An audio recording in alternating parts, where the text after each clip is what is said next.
Greetings, fellow scribes! Welcome back to the archive. This week, I continue my series talking about Trinity Continuum Aberrant, or Aberrant 2nd Edition, whichever you prefer, by talking about the setting. This is a near-future setting, but a near-future setting with superheroes who are accepted for the most part. So, you have all the good things that can bring, as well as all the bad things that can bring. So, sit back, relax, and enjoy as we talk about what 2028 is like. I want you to close your eyes for a moment and picture a world. This is a world where the gleaming sci-fi cities of yesterday have risen to claw at the heavens, where buildings taller, larger, stronger, more efficient have been built because novas have developed brand new materials that could only exist from their special powers and their special insights, especially the insights of the dark stars. The novas that don't show any visible or vast powers, but have stuff up here.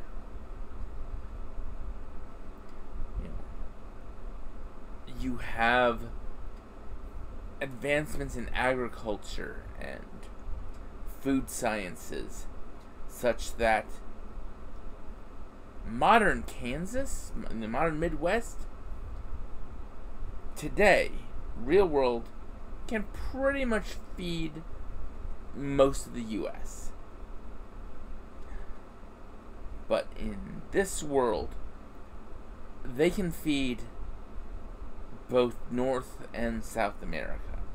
They can feed the entire Western Hemisphere. And I don't mean at subsistence levels. I mean at good levels. You have things like a space elevator built in Africa, because there's always a space elevator built in Africa. And yes, it's about around Mount Kilimanjaro, as usual, because it's always around Mount Kilimanjaro. You have that, bringing stuff up into space, as well as novas able to haul cargo up into space by themselves.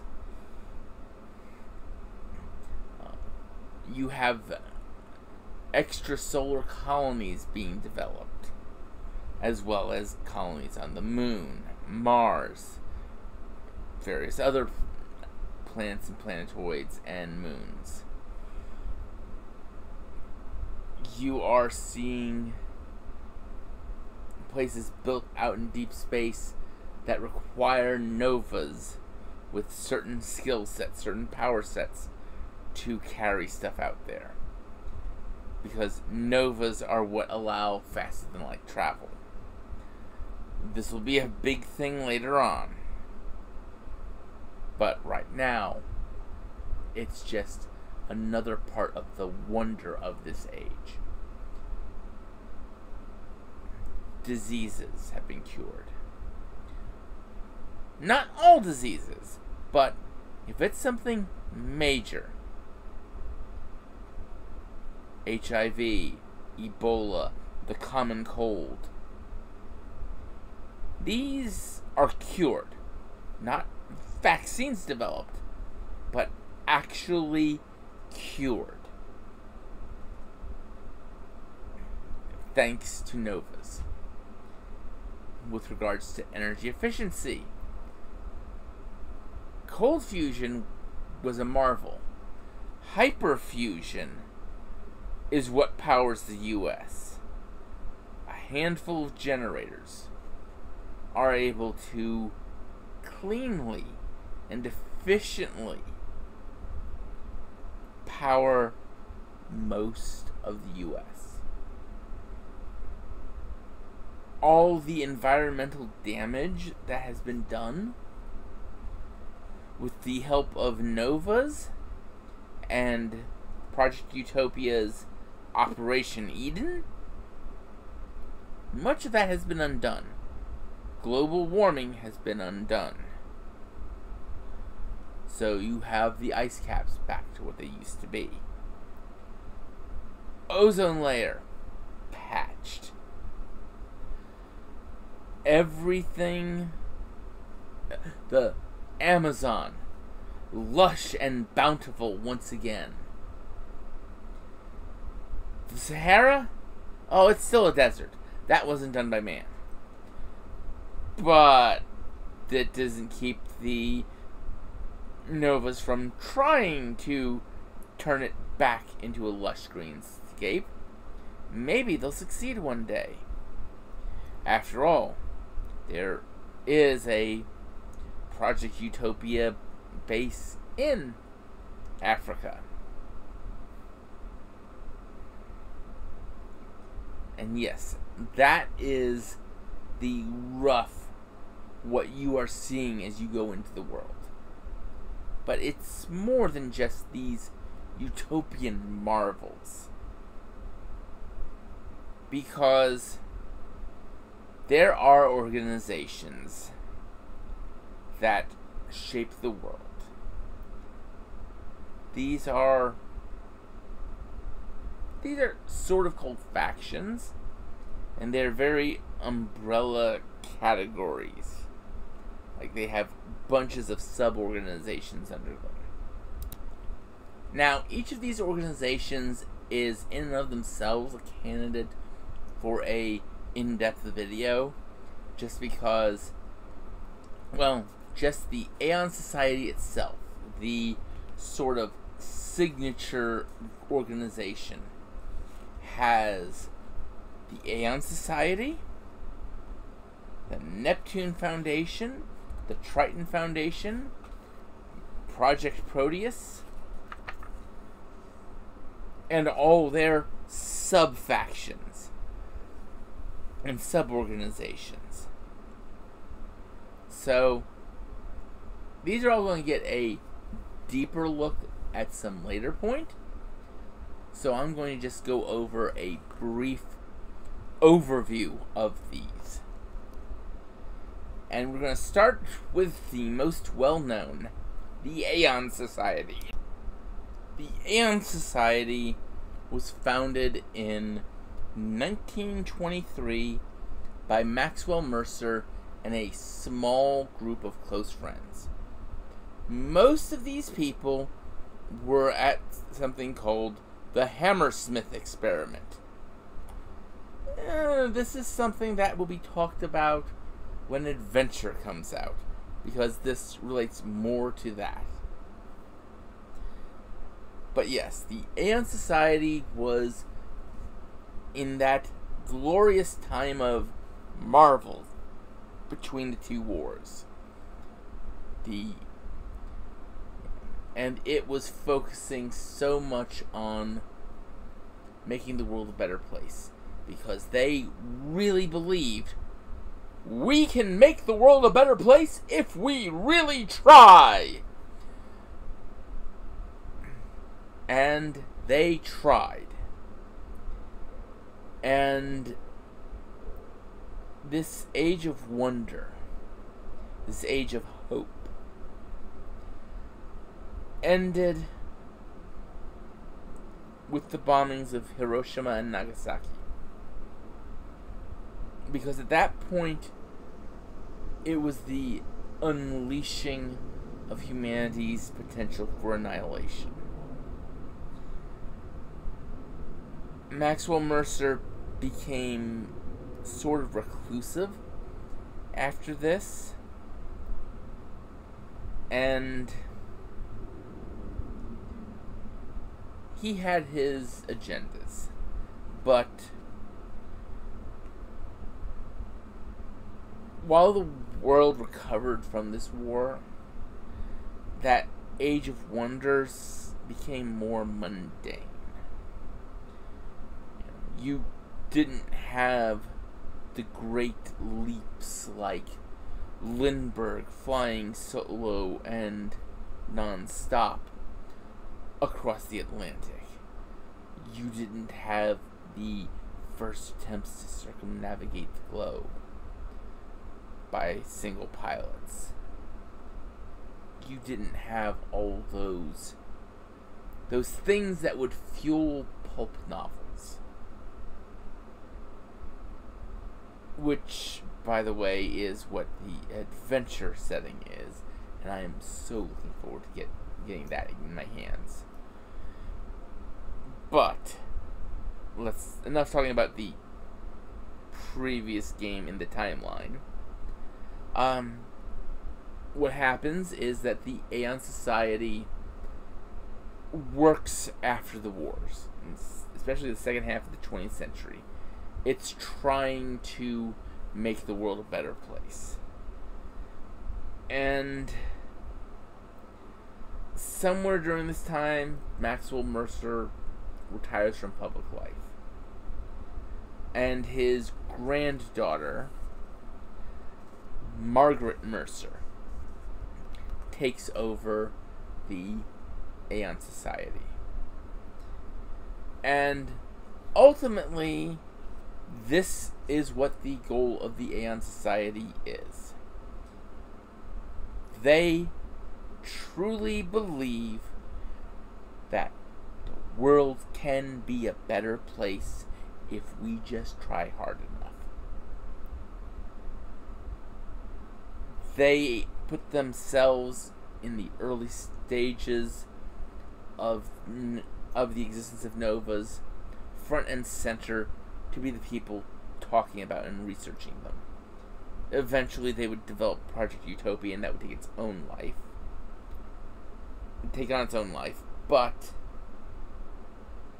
they set themselves up as the intermediaries with the UN. They addressed the UN in the early stages, going, hey, these novas are still humans.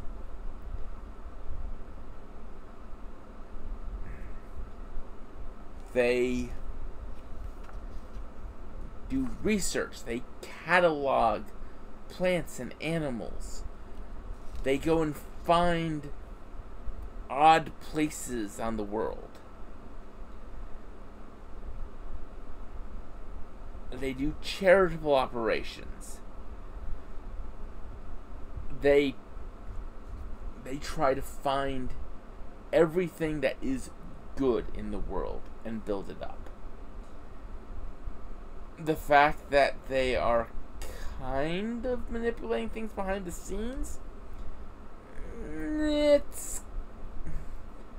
they have their end goal, but that end goal is the betterment of humanity. So it's like, I don't really know. Of all the organizations, they don't really have a sinister agenda. That can't be said for their spin-off organization, Project Utopia. Oh, don't get me wrong. Project Utopia is the good guys, more or less. Project Utopia is where you put all the blatant novas that want to work for the betterment of the world. It is literally just a organization. Well, best way to describe Project Utopia is X-Men combined with Avengers.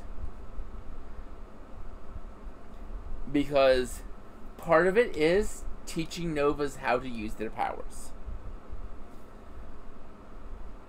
It's also protecting against other less honorable, less nobly minded novas, such as the Terrigen. At the same time, it's trying to understand what causes novas, how everything works, how to best shape their abilities. And on top of that is the whole, oh look, we've got these super powered people who can do really cool things. Let's put these abilities to work in non-combat forms. So they're also disaster relief and stuff like that.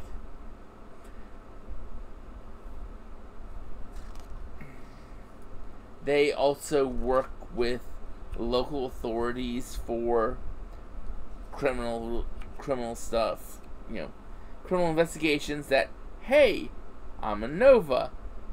I can do all sorts of fun stuff that a non-Nova, that a baseline forensics team can't. And then, of course, you have everything you can think of with that. And, of course, Project Utopia is a more modern, more streamlined charity.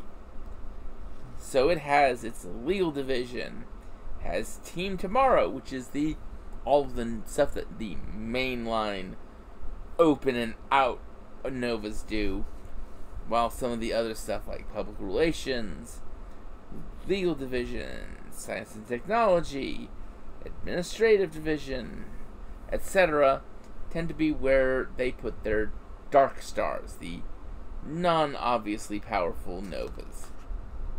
Note, don't think that just because all a Nova can do is smooth talk someone, that is any less powerful than a Nova that can burn a building to a pile of molten metal just by looking at it. In fact, I would say the one that can smooth talk anyone to do anything for them might be a little bit more dangerous. After all, they can smooth talk the Nova that could melt a building to a molten pile of metal just by looking at it. Just saying. Of course, you have the Terrigen. This organization, this faction, is led by the Nova Divismal. I should say led by the Nova Divismal.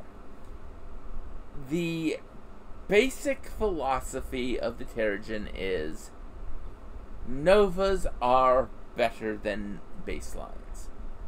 They are superior in every way, and every Nova should be allowed to pursue the understanding of their own powers in their own unique ways. In fact, despite being seen as terrorists and such, the Terrigen are not all bad. Many of them are the people who are like, I'm on my island learning my powers, leave me alone type people. Or the, I just want to be left alone, I don't want to join anything, I just want to be left alone, is also a type of Terrigen. Some of them just don't want to be bothered by other people. Some of them want to master their own abilities.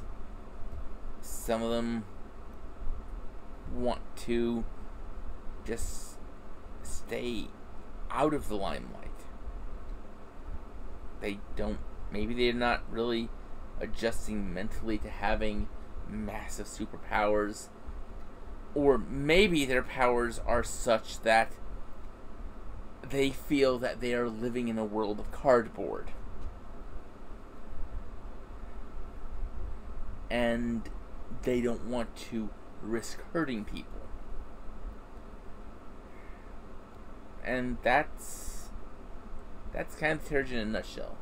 Yes, there are those among them who are terrorists, who will assassinate mayors because of Terrigen being banned from a city. But they're not all like that. Just a good enough number of them that it kind of makes them look bad. And as we all know, every organization gets judged by society not for the good people among them, not for the neutral people among them, but for the worst among them.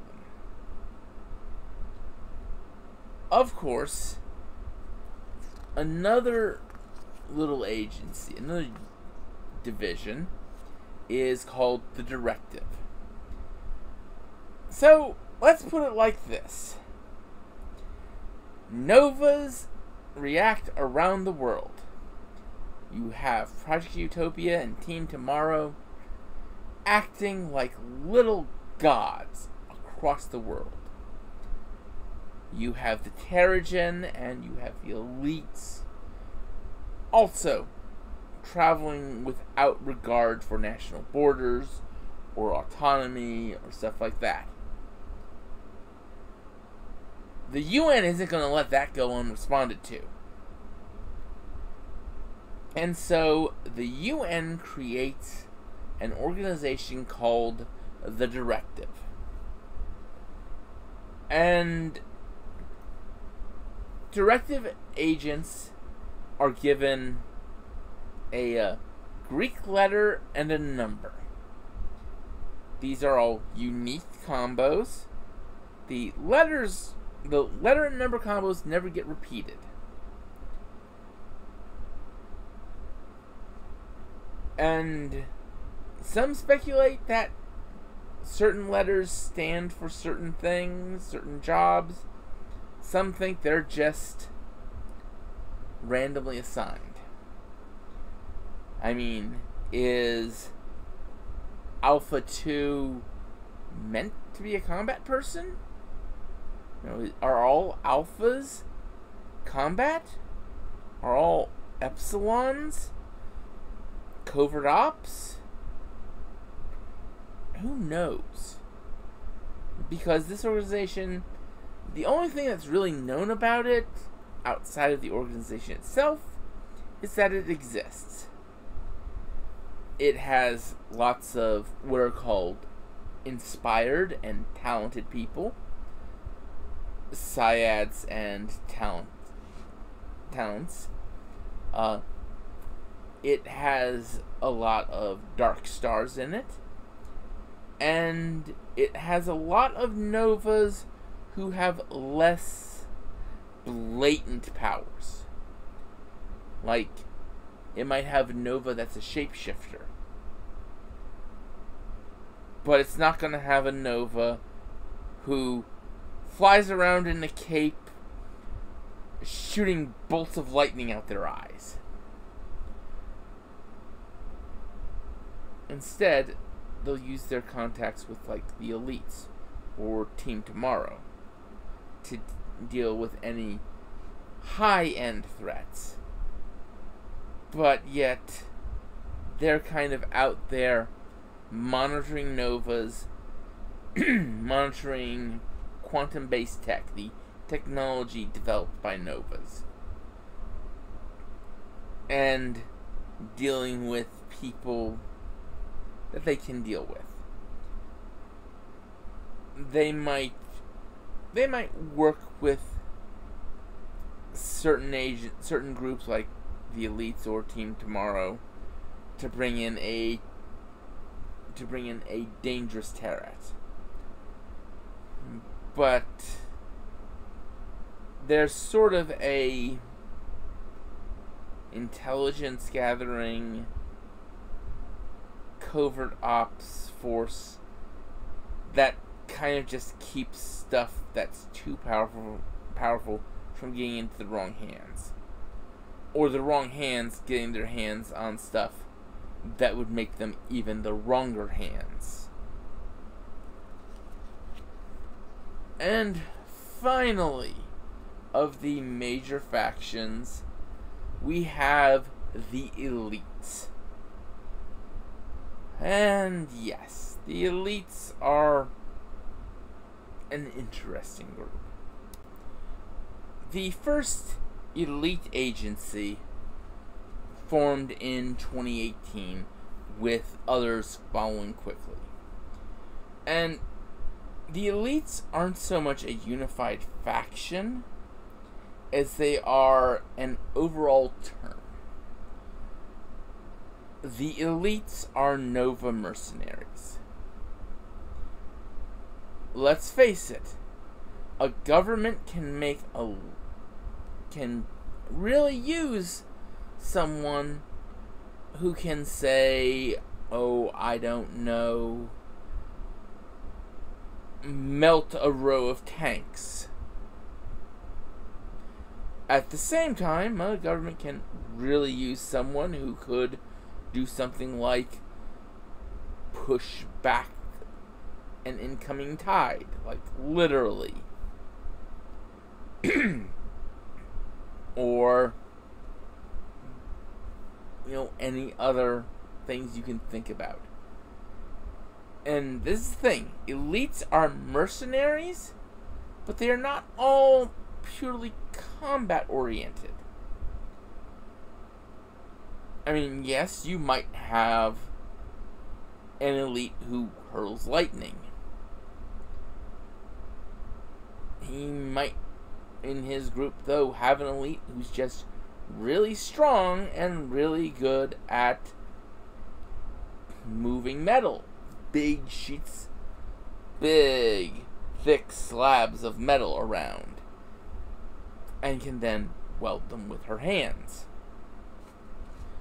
A weld at the quantum level, which therefore is superior to a weld with a welding torch.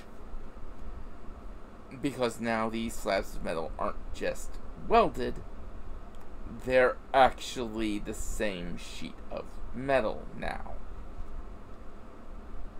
And that's another thing you might see elites doing.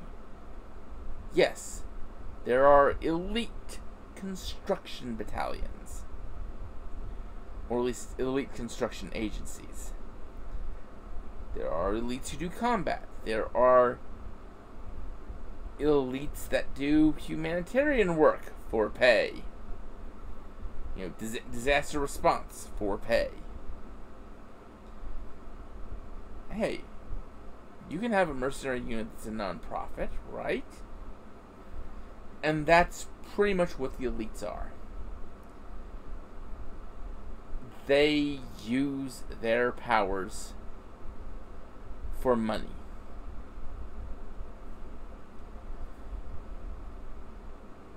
They get paid for doing stuff. And that, in the end, is the main part of what they are. Now, of course, there are a lot of other minor factions. One faction, though, does deserve kind of a special note. This faction, if you are in this faction in a game, you're not going to be on Earth. So I'm kind of putting them as a sidebar along with the minor factions. And this faction is the Daedalus League. This is the faction in charge of space exploration and colonization. That is literally what they do. They enable faster-than-light travel. They do everything they can to just build up outside of Earth. And I'm kind of considering them a minor faction just because most games aren't going to revolve around them. Most games are going to be either Project Utopia, the Aberrant Society, the Directive, or Elites. And, of course, bad guy games featuring the Terrigen.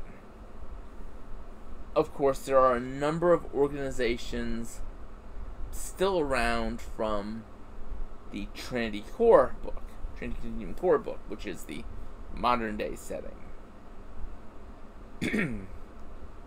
And these are, like I said, still around. But overall, that is the quick overview of the setting of Aberrant 2nd Edition.